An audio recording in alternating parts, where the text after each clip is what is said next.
Hi guys, welcome again to our Smart Farms. Karibuni sana tena manze. Welcome to this new episode and mmekuaje? This is the second episode and we are grateful for you guys to be here. Today we are in Nyeri County. Tumekualetea a very amazing guest and we are looking forward to learn so much from him. He is a guy who is very learned, very passionate about poultry farming. And manze leo tumeletea story ya nyama. Najua mnapenda hapo kwa nyama mnapenda sana. So tumewaletea story ya nyama leo and come with me guys as we welcome him today. So kindly consider subscribing and sharing this video. Na kupiga hiyo thumbs up ndo at least tunakuwa motivated to make such content. So without much further ado, I will welcome my guy. Karibuni. Niaje bwana boss. Brio. Uko fiti? Wagwa niaje? Karibu sana. Fiti kabisa. Karibu sana kwa Smart Farms. Yes. Hapa ndo tunasemaga farm like a pro, anytime, anywhere. Kabisa. Bado inafaa, ndio? Awesome. So karibu sana. Asante. Hii ni community yetu tunajitanga Oasis and tunakabi kulan ndio msia akifanya poultry farming anaelewa these are the stakes, hivi ndio nafaa kufanya, hivi ndio sifai kufanya, ndio nipate the much profit yenye nataka ku do in poultry farming. So today utatuambia tuko wapi, ulianzaje, wewe ni nani, uko ni wapi? Tu Kabisa. So first of all, thank you for coming. Thank you for reaching out. Mimi naitwa Murage Farms. Okay. I'm 35 years old. Oh. A husband and a father of 2 girls. Amazing. Yeah, manze, so story yangu basically ilianza from in terms of farming. Okay. Passion yote ilianza from my mom. All right. Started in 2011. So mimi nilikuwa na chiki venye anazi grow hivi nini akafika 2015 she retired. Wow. And since then she's been supporting herself with broiler chicken farming. Okay. Doni kundo mlianza Doni. Mimi msoka naye mimi msoka Islando. Wewe msoka jiji. Yeah. Okay. So hiyo time yote nilikuwa job. Okay. I've worked in a bank, a local bank for 10 years. All right. As a project manager. Okay. Hiyo ndo nimalizia nayo. Okay. But in that time nilikuwa na broker kuku za maadhi pale job. Zikiwa tayari. So ulikuwa tu uko busy. Mimi uko job lakini uko busy. Naongeza kachwani kama kuna mtu nilikula chwani yako wewe ni biashara. Ni biashara. So mimi nilikuwa na broker hiyo design. Okay. Naziuza alafu tena nachiki vile kitu ina move. Kitu unaweza do. Okay. So me by that time nikiwa job nilikuwa nisha decide 10 years max nitawaka alafu mimi niende mambo yangu but sikuwa najua nini ndadu. Okay. So around 2016 nikaanza ku get interest na farming. Like I told you I was really keen on dairy farming. Really cash intensive but okay. Nikaingia mahesabu pia nikasomea hizo vitu. Right. Like so ulipiga research kwanza. Which is very important guys. Very important by the way. Piga research yako kwanza. And there guys kuna so many forums where you can learn. There has been forums in Wambogo Farms organized by Kenyan Farmers TV. Okay. Yeah. Piggery, pig farming, goat farming, chicken farming, all those things. Nime engage pia na one consultant wa Tanaloop consultancy in dairy farming. Okay, shout out. Yeah, shout out to all of them, but then you shout them out. Okay. Na pia lakini sa the ultimate chicken sa ilikuwa madhe ndio ameni guide. Mama Murage manze kwenye huko manze. So moms hapo hivyo ndio ameni guide, yani so far mali tumefika. Okay. So 2020 mimi nikashika hii shamba. Tuka struggle tu nayo, kuna kitu nilikuwa nafanya nao 3 years alafu ikafika 2013 nikaamua time imefika sasa kuanza shughuli pale job. Wakasema tunaofa watu voluntary early retirement kama kuna mtu anataka nani kujia that's number 1. Kila msee alikuwa anajua mimi naenda because mimi yani nilikuwa naisemanga ulikuwa umeshaanza professionalize mimi nikiwa ready mimi naishia na mimi najua kitu naenda kudu. True. Kafanyika hivyo 2023 nikaanza kujenga all this that you're seeing. And 2 years down the line manze naweza sema inshallah things are going well. Obviously not rocky patches. Yeah. But there is that comfort and security of doing your own thing. Okay. That I enjoy with it. Okay. So in the brooder on that side there are 1300 birds. Okay. And in the main chicken shed I have another maybe 1100 birds. 1100 birds. So nakanga cycle ya 11 to 1300. every 4 weeks. Every 4 weeks. Yeah. Okay. Ndo every month uko na something that you're producing to the market. Exactly. Because the biggest thing manze na farming ni consistency. You have to be consistent. Usiambiwa si niko na kuku leo after 2 months ushapotea. Sasa wata story yako. Okay. Of which is amazing, and tutaingia hapo how you restock ndio usaikosa something to sell in the market. So maybe you can start by telling us how did you start? Umetuambia Madhe ndo alikuwa na kuinspire. Unaona Madhe anafanya hivi. So after all that, and now you decided after 10 years job umemaliza ukapata shamba which is a very good one actually guys. And how did you get like the first day? Ukaamua nitaendea kwa kampuni gani? One day will check, what was the process? Sasa now the benefit of having contact kama Madhe ni alikuwa na supplier wake tayari. Ashaniambia feeds ni gani, chicks. Kila kitu nilikuwa ameniambia na ameniambia fuata hivi. Usijifanye mjanja. Akakupatia line. Njia ni ndio unacheki sasa tayari by the time mimi naingilia ameshapiga 10 years na huyo supplier. So mimi naingia na hiyo relationship. Okay. Uliingia under hata so the bridge that has worked for me ni Madhe aliniadvise feeds supplier. Dan Mwaura wa Danshi Enterprises wa Korowai. Big up the guy. Because manze amenisaidia in ways that you can't imagine. Sisi ni tuko Nyeri. Including hata credit. Credit. Because like I told you, this thing is cash intensive. And you need a trusted partner in this project. Okay.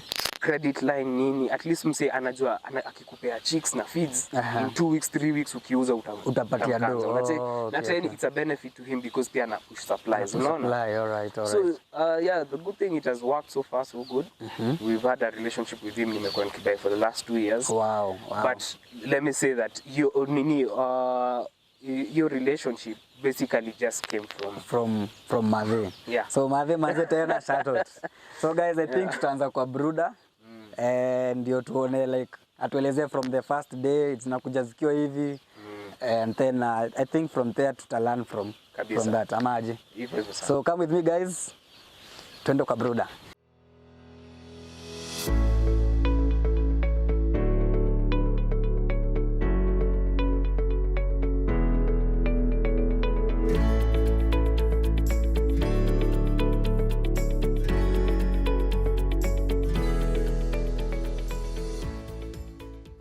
So Bwana Murage, hapa ndio naona umetengeza a very good structure.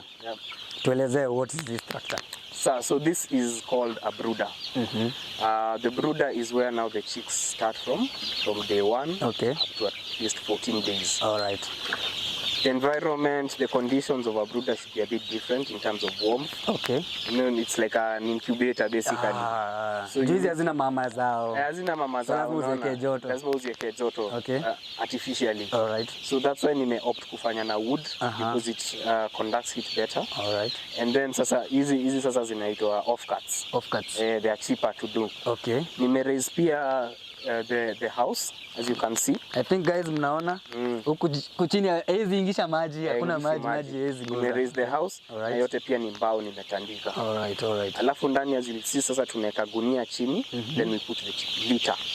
Litter is wood shavings, you put wood shavings. Okay. Then on the sides you can see there's ventilation, naona kuna ventilation muhimu sana. But for now you still close juu ya joto. Na unatumia magunia basically. All right. Ventilation is really important. Okay. And you'll also see in the mabati, kuna mabati tumetumia transparent mbili. Okay. Ni ya kwa light ndani. Okay. Ndio pia ina move around. Ina dry up the litter. All right. You know the litter labda maji nini lazima i dry up. So unaacha mabati ya transparent hivi ndio i dry up. All right. So that's basically it. Basic structure. So maybe we can look inside. Okay, sawa. Thank you. Tuangalie ndani tujue what's going inside. Before we go any further, I want to introduce Wilson Muremi. This guy has been my farm hand for the last 2 years. Okay. Wow. Again, connection ya Madhe, venye nilikuambia. Niaje Wilson?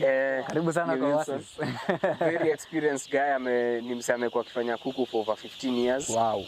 Much bigger farms, over 6,000 chicken. Wow. Yeah, so Wilson unaweza salimia watu. Karibu sana. Mimi naitwa Wilson. Okay. Nimesikia huyu ndio boss wangu.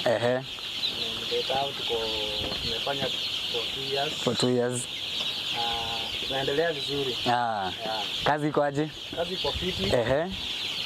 Lakini huwezi kosa challenge ya kukufa kwa kuku kidogo kidogo. Okay. Lakini tunajaribu kwa uwezo wetu kupunguza mortality rate. Alright. Shukran sana. Asante. Karibu sana na uambie mabeste wa subscribe. Babu waambie wa subscribe. Subscribe hapo. Sawa. Acha tuingie ndani. Sasa tuko kwa Brooder. Tunataka kujua venye ukiangalia hapa hivi, my cameraman kama unaweza nisaidia tu kidogo. Zinakujanga in these boxes. You can see from one little chick, I think. Sindo? Okay, so unaweza tuelezea Mr. Murage. Okay, from here, how do they go up now to So before we begin, big up Binzika Poultry International Limited. Okay. This is my preferred breed. Okay. It's from Uganda. And it has served me very well for the last 2 years. Okay. So first of all, big up Binzika. Okay. So easy chicks you come na box. Okay. 100, at least 100 in every box. 25. All right. So unapata unaongezewanga moja. Kwa kila so every box unapata maybe 1 or 2, 1 or 3 thereabout. Okay. Na each chick is 105 bob. 105. Yeah. Okay. So zimekam. How do they get from, I don't know if it's Uganda the company, how do they come? So supplier wangu Danshi Enterprises wanaziletanga na zichukua from Roy. Alright. Roy hapa hivi Roy Kenya. Okay. Na Nairobi. So zinakujanga sijui, I think wana malori zao nini. There's a way they organize. Okay. But sasa zinakujanga zikiwa day old. Okay. Zikifika Roy mimi naziendea. Alright. Pamoja na feeds. So zikikam on the first day you have to have a certain setup here. All right. And I don't know if you can look at this side.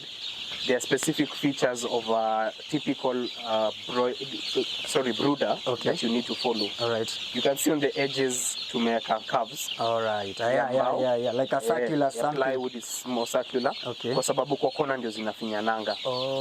Right? So you try as much to avoid the corners. The corners, yeah. Okay. You're also using plywood again for heating.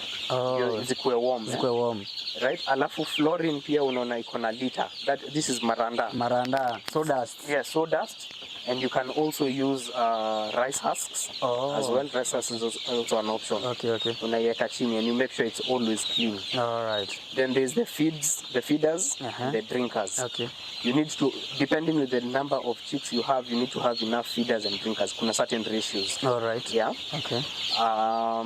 So if at all uko na like 100 chicks, how so many? You find like one drinker will serve at least 50 to 80 birds. All right. Yeah. Feeders more or less the same, maybe 100 birds. 100 birds. So per feeder around 70. Yeah. So obviously for better efficiency, maybe you do like a drinker for every 40 birds. Using your kwena. Na your flow. Na zote kuna competition. So hizo ni vitu tu unapiganga on average depending na venye unaona zinafinyana. So on the first day to around the third day, there are certain drugs that you'll be using. All right. So one of the drugs that we'll be using for the chicks is chick start. Okay. This is basically just like a glucose. Just after the stress transporting, they need something energy giving. Yeah. Okay. So chick start is used at least for the first 1 week. 1 week. Unai dissolve tu kwa maji alafu unaipea.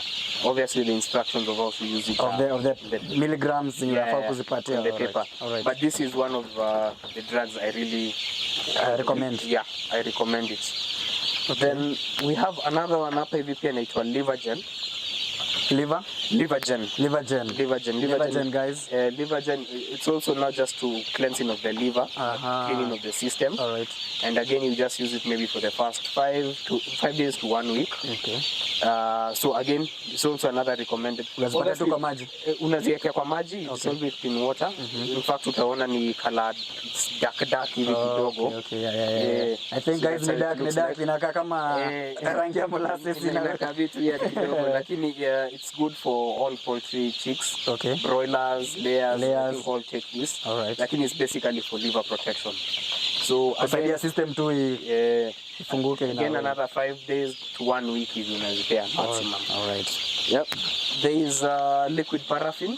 Liquid paraffin again is used maybe for the first 3 days or so. Yeah, and it's any digestion. Yeah, to help in digestion. All right. It basically lubricates the gut. Food. Lubricates the gut. Sababu unajua sasa ziko ndogo and suddenly they've started eating dry matter. Okay. So you need this thing to just mix it in the water to ni kama ina lubricate kuweka mafuta kama sasa. well. Right. Ndio when it's excreting pia sasa inaweza kutoka. Na pia choo yake ikuwe rahisi kutoka. Choo yake ikuwe rahisi pia bila shida. Okay. So there's this as well in Nitrotrimovate. I also use, there's also another one called Biosol. It's maybe an antibiotic of sorts. You don't tumeonga on need basis maybe on the first 2 days. Okay. Lakini ukiona maybe ziko na shida hivi kidogo ndio unaweza weka, but kama ziko sawa kama ziko sawa no need. Again, you want to minimize on the amount of your drugs chemical zisilete. But then again pia lazima bado pia utumie zingine. All right. Finally, kuna HY Protractol. This is a disinfectant. Okay. It is both for foot dip. Okay. Na pia an oral disinfectant. All right. So sometimes pia tunawekanga kwa maji to disinfect the inside. All right. So it is used for both oral ya kuosha hizi drinkers na fingers pia tunaoshananga nazo. Okay. Na pia ya food. ina prevent from disease prevention and all those things. Okay. Yeah. And even when we are washing the house, tunatumia disinfectant.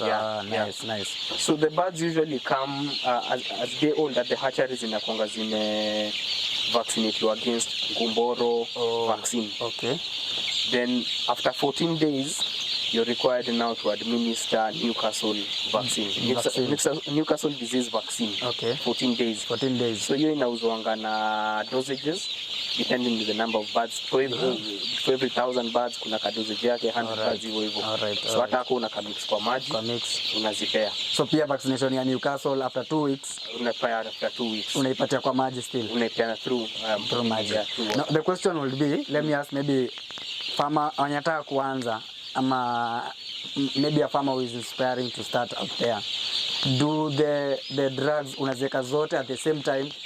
Like when the chick is 1 to 3 days old, that's when it's very critical. Yeah. Unazeka zote at the same time ama unaweka hii leo hii kesho, what do you do? Hapana, kuna zenye una mix. Okay. Kama saa chick start na Livergen na liquid paraffin on the day one una mix different quantities ya una mix. All right. Because it's important that they are taking all of them at the same time. All right, nice. So tukienda kwa feeds,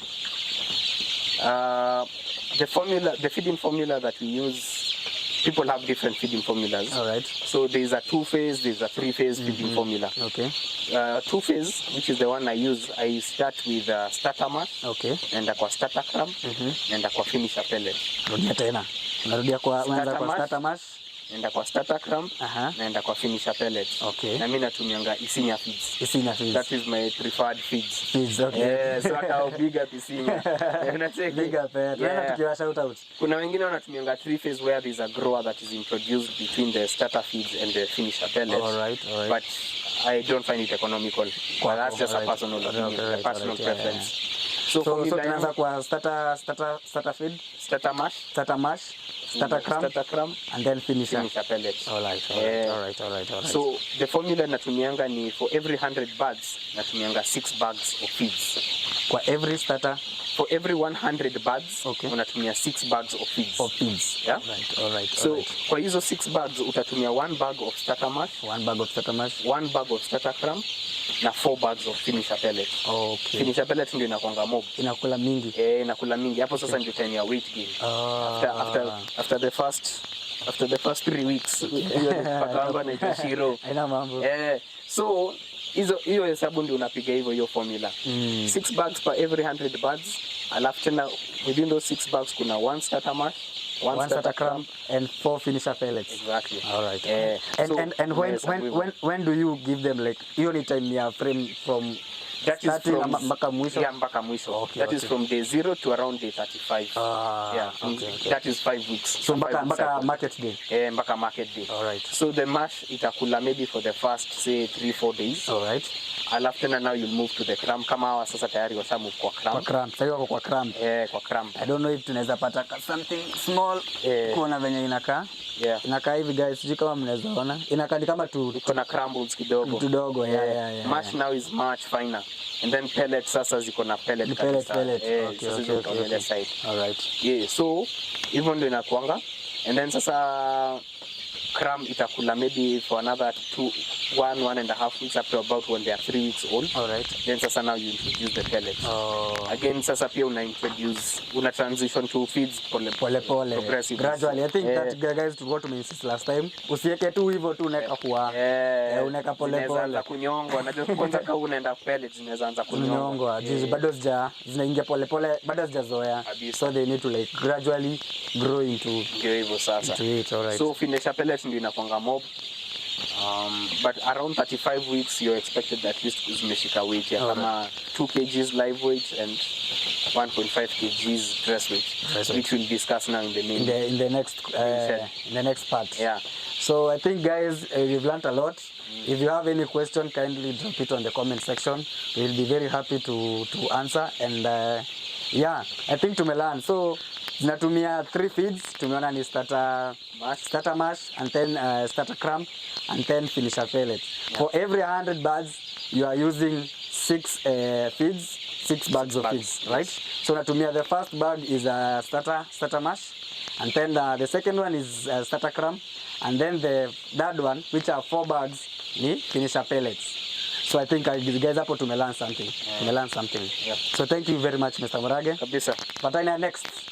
Karibuni.